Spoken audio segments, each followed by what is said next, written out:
चलो स्टार्ट करते हैं। डिजिटल मार्केटिंग क्या होता है? Digital marketing is the use of the internet. जैसे मैंने पहले ही बताया कि कोई भी काम जो है डिजिटल मार्केटिंग का हम जब करते हैं तो उसमें इंटरनेट का यूज करते हैं, मोबाइल डिवाइस को यूज करते हैं, सोशल मीडिया हुआ या सर्च इंजन हुआ या अदर कोई भी चैनल जहाँ से हम लोग डिजिटली और इंटरनेट के थ्रू लोगों तक पहुँचते हैं, that is called digital marketing. Why digital marketing is important? ये ज़्यादा क्यों इम्पोर्टेंट है? इसका रीज़न क्या है कि जो भी स्मॉल स्केल कंपनीज है और बड़े साइज़ की कंपनी भी, उनको ज़्यादा ग्रोथ मिलता है डिजिटली प्रमोट करने से। क्योंकि जो बेसिकली जो स्मॉल स्केल कंपनी है, इनके पास बहुत ज़्यादा रिसोर्स नहीं होता है, तो टारगेट और रीटारगेट करने और किसको एडवर्टाइजमेंट करना, ये ट्रैकिंग नहीं हो पाती है। पर डिजिटल मार्केटिंग के थ्रू आप एक एक चीज़ को ट्रैकिंग कर सकते हो। एक रिसर्च में मैंने देखा 32% of A small business invest in social media. अभी भी लोग 32% जो है सोशल मीडिया पे पैसे खर्च करते हैं कोई भी प्रोडक्ट या सर्विस को प्रमोट करने के लिए। 25% are investing in online market and 17% are investing in SEO. या अभी भी 25% लोग ऑनलाइन मार्केटिंग पे खर्च करते हैं और 17% ऐसे लोग हैं जो सर्च इंजन ऑप्टिमाइजेशन पे खर्च करते हैं अपने प्रोडक्ट और सर्विस को प्रमोट करने के लिए।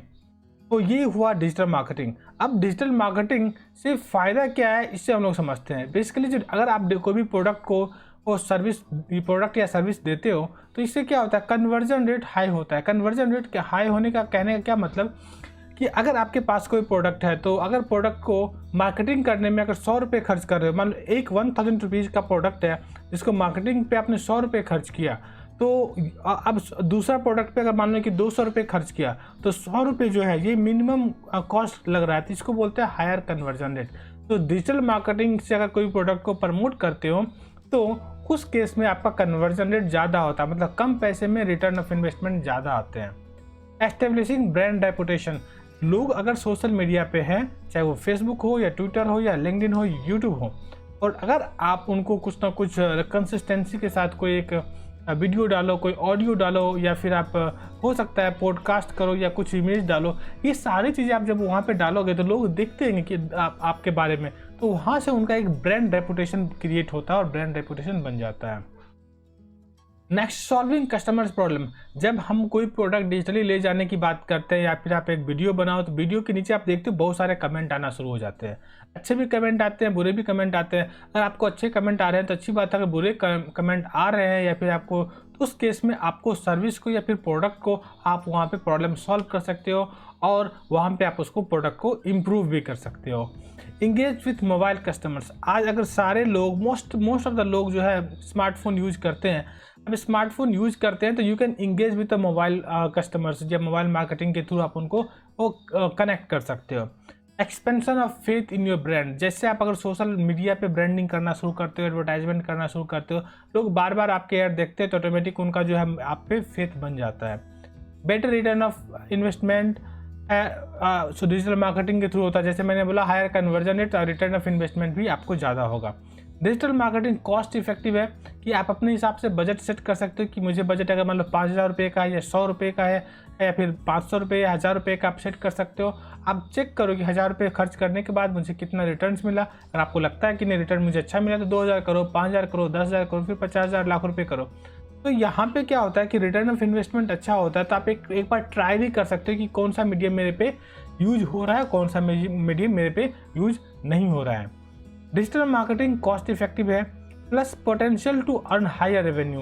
जितना ज़्यादा आप इसको स्केल करोगे, मैं आगे डिजिटल मार्केटिंग में डिटेल में सीखेंगे स्टेप बाय स्टेप कि स्केल कैसे करते हैं, कि अगर आप मान लो कि एक मंथ में लाख रुपये कमा रहे हो तो नेक्स्ट मंथ में अगर 2 लाख रुपये कमाना है तो क्या तरीका होगा, तो उसे कहते हैं स्केल करना, तो वो भी हम लोग सीखेंगे। नेक्स्ट हम लोग एक्सपेंडिंग ऑडियंस रीच। अगर आपको लगता है कि मैं अगर पुणे में मार्केटिंग कर रहा हूँ, अगर आपको लगता है कि नहीं मुझे मुंबई में करना है, तो आपको डिजिटल मार्केटिंग के थ्रू जो है आपको मुंबई जाना नहीं पड़ेगा। आप डायरेक्टली आप सोशल मीडिया के लॉगिन कर सकते हो या एडवर्ड्स में लॉगिन करते हो, गूगल एड्स में लॉगिन कर सकते हो, प्रमोट कर सकते हो। तो यहाँ पे ऑडियंस तक लोगों को पहुँचना बहुत ही आसान हो गया है। Easy adaptive of tactic and strategy. आसानी से आपको टैक्टिक जो है लाइक मार्केटिंग का टैक्टिक और स्ट्रेटजी आपको समझ में आ जाता है कि किस तरीके से, और ये सारे स्ट्रेटजी मैं आगे सिखाने वाला हूँ आपको। Can start with A small budget और स्मॉल बजट के साथ आप काम कर सकते हो, बड़े बजट से तो कोई प्रॉब्लम ही नहीं है। बियॉन्ड द बाउंड्रीज, यहाँ पे कोई बाउंड्री नहीं है कि आपको किसको प्रमोट करना है, कैसे प्रमोट करना है, और अपने प्रोडक्ट को ईजिली आप प्रमोट कर सकते हो। तो ये सारे बेनिफिट है डिजिटल मार्केटिंग से फ़ायदा का। अब डिजिटल मार्केटिंग का डिफरेंस क्या है पहले मैं ये बताता हूँ। मेनली पहले क्या होता था, ट्रेडिशनल मार्केटिंग होती थी, और अभी क्या होती है, डिजिटल मार्केटिंग होती है। तो ट्रेडिशनल मार्केटिंग में क्या होता है, लोगों की रीच कम होती थी, यहाँ पे हाई है। क्यों? अगर मान लो कि मैं एक पर्टिकुलर, हो सकता है मैं जहाँ रह रहा हूँ वहाँ पे 10 किलोमीटर के अंदर में एडवर्टाइजमेंट करूँ, चाहे वो बैनर के थ्रू करूँ या फिर मान होर्डिंग्स के थ्रू, तो वहाँ पे रीच कम होता था। डिजिटल मार्केटिंग में आप चाहो तो आप ऑल ओवर वर्ल्ड में कहीं पे भी एडवर्टाइजमेंट कर सकते हो। टारगेट का फिक्स नहीं होता था। फॉर एग्जांपल कि आपने पैम्पलेट डिस्ट्रीब्यूट किया, आप किसको दिया, किसने पढ़ा, नहीं पढ़ा, अब ये पता नहीं चलता है। तो ये भी एक ड्रॉबैक है ट्रेडिशनल मार्केटिंग का। बट डिजिटल मार्केटिंग में क्या है, आप ट्रैक कर सकते हो कौन ऐड देखा है, कितना ऐड देखा, कितना टाइम स्पेंड किया है। आप चाहो तो उसको फिर से रीमार्केट कर सकते हो, आप फिर से उसको एडवर्टाइजमेंट कर सकते हो। कॉस्ट, ट्रेडिशनल मार्केटिंग का कॉस्ट बहुत ज़्यादा होता है। जैसे मान लो मुझे एक होर्डिंग्स लगानी है, आप अगर मेट्रो सिटी में अगर होर्डिंग्स की बात करो तो नॉर्मली 20,000 से लेके 50,000, उससे भी ज़्यादा कुछ होर्डिंग्स का कॉस्ट होता है। तो अब इतना रुपये स्मॉल और मिड साइज कंपनी के पास नहीं होता है कि सिर्फ एक ही प्लेटफॉर्म पे एडवर्टाइजमेंट करने के लिए इतने पैसे खर्च करें। तो इसलिए कॉस्ट ट्रेडिशनल मार्केटिंग का हाई होता है और डिजिटल मार्केटिंग का लो होता है। रिटर्न ऑफ इन्वेस्टमेंट ट्रेडिशनल का लो होता है और डिजिटल मार्केटिंग का हाई होता है। ट्रैकिंग कहीं पे भी नहीं होती है ट्रेडिशनल मार्केटिंग में, बट ट्रेडिशनल और डिजिटल मार्केटिंग में आप एक एक चीज़ को ट्रैक कर सकते हो। अब ट्रैकिंग कहीं नहीं होती, इसका तरीका मैं बताता हूँ। जैसे मान लो मैंने एक होर्डिंग्स लगा दिया, अब होर्डिंग्स में कितने लोगों ने आपका ऐड देखा है, कितने लोग आपको रिस्पॉन्ड करेंगे। कॉल किया तो आपको समझ में आ जाएगा चलो होर्डिंग्स देख के किया, बट कॉल नहीं किया तो आप ट्रैकिंग सिस्टम ट्रेडिशनल मार्केटिंग में होती नहीं है। नेक्स्ट, पीपल रीच और इंटरनेट। अब जैसे ट्रेडिशनल मार्केटिंग में अगर देखा जाए तो एक ड्रॉबैक एक है कि विदाउट इंटरनेट जो है लोगों तक नहीं पहुंचेगा, क्योंकि डिजिटल मार्केटिंग इंटरनेट के थ्रू ही चलती है और ट्रेडिशनल मार्केटिंग में कोई इंटरनेट नहीं लगता है। तो ये आपको जो ट्रेडिशनल मार्केटिंग की जो चीज़ें होती है इस तरीके से आप यहाँ पे करते हो। ये जस्ट मैंने आपको बताया कि डिजिटल मार्केटिंग और ट्रेडिशनल मार्केटिंग में क्या डिफरेंस है और आपको इसको किस तरीके से यूज करना चाहिए। तो आई वुड डेफिनेटली से कि अभी के टाइम में आप ट्रेडिशनल मार्केटिंग को भूल जाओगे जब डिजिटल मार्केटिंग की सारे एडवांटेज, सारे सिस्टम, सारे टूल, सारे स्ट्रेटजी आपको समझ में आएंगी। और ये सारे स्ट्रेटजी मैं आपको स्टेप बाय स्टेप और डिटेल में समझाने वाला हूँ नेक्स्ट आगे की वीडियो में। नेक्स्ट समझते हैं कि डिजिटल मार्केटिंग क्यों जरूरी है। तो सबसे पहले क्या, 72% of the companies have witness to increment sale volume after designing the mobile friendly website. अभी देखो ये मेरे कहने का मतलब क्या है कि एक रिसर्च का रिपोर्ट है, मैं वही बता रहा हूँ कि 62% लोग जो मीन्स कंपनी जो है जब उसने मोबाइल को रिस्पॉन्सिव बना दिया। मोबाइल को रिस्पॉन्सिव कहने का मतलब क्या, एक ही टाइम में अगर एक वेबसाइट मेरे मोबाइल पे, अगर मान लो मेरे मोबाइल का साइज 5 इंच है, किसी के मोबाइल का साइज 6 इंच है, किसी का अगर 8 है, किसी का 10 इंच के अगर मान लो टैबलेट पे ओपन कर रहे हैं, सबके वेबसाइट, सबके मोबाइल पे या टैबलेट पे या पीसी पे अच्छे से वेबसाइट दिखना चाहिए। That is called responsive website.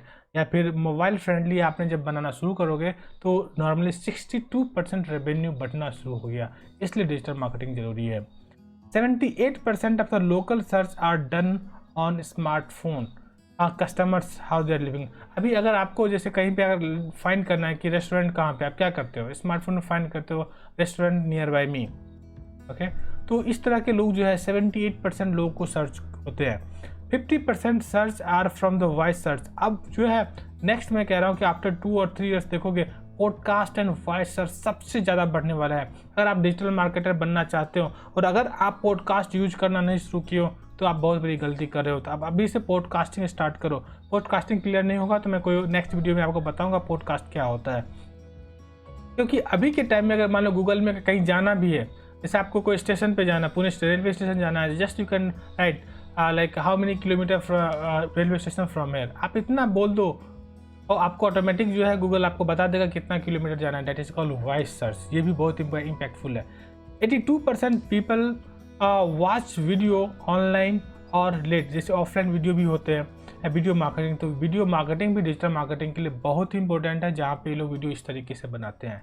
तो ये सारे मैंने फैक्ट्स एंड 3, 4, 5 आपको फिगर दिए जहाँ से आपको लगेगा कि मुझे डिजिटल मार्केटिंग क्यों करनी चाहिए और कैसे करनी चाहिए मैं आगे सिखाऊंगा। मिलते हैं नेक्स्ट वीडियो में।